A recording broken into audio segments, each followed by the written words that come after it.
In the late 20th century, two libertarian billionaires, Charles and David Koch, became seriously involved in American politics and began building a dark money network of anonymous donors. They poured money into conservative think tanks like the Heritage Foundation and other organizations aligned with their libertarian agenda. This wealth found its way into groups that opposed climate regulation, labor unions, and social safety nets.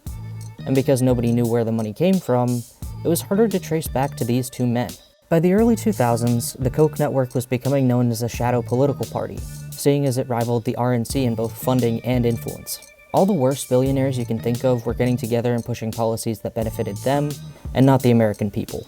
By the end of the decade, the U.S. Chamber of Commerce, a major American trade association representing businesses, ramped up its political spending in favor of conservative policies, and things were about to get even messier.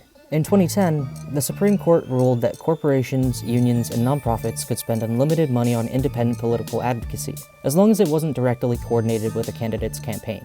This dramatically changed the scope of dark money in a way that not many liberals were willing to take advantage of. With liberalism encompassing many perspectives including equity, ethical behavior, and social welfare, the left has historically been far more cautious to accept money from the wealthy, especially if we don't know who donated it or why. It can seem like a betrayal to the working class. But this raises a question that seems to be at the front of our minds in this current moment in more ways than one. Do we stoop to the level of our opponents, even when it risks losing an election? Even when it risks abandoning our morals? Money is one of the most persuasive arguments in existence, and humans rarely act with perfect morality. Progressive groups face a dilemma: refuse hidden donations and risk losing an election, or accept them and risk moral compromise. But sometimes, the only willing donors are billionaires, making it an almost impossible choice. It might sound scary, but dark money doesn't necessarily mean evil money. There are anonymous donors who advocate for progressive policies without expecting anything in return. It's just really hard to tell who has nefarious intentions and who doesn't.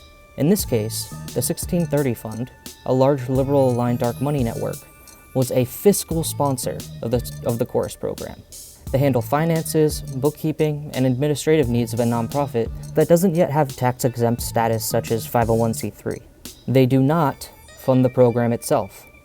They accept donations on their behalf while taking a small portion for administrative purposes. This is a massive misunderstanding in the reporting on this article so far, and I wouldn't have even caught it if it weren't for Farm to Tabor. Shout out to Sarah for helping me cover this with accuracy. The ethics of accepting dark money is a super important conversation to have, and I hope we continue to have it. But that doesn't really come across as the point of Lorenz's article when we're left literally shadowboxing the arguments she presents.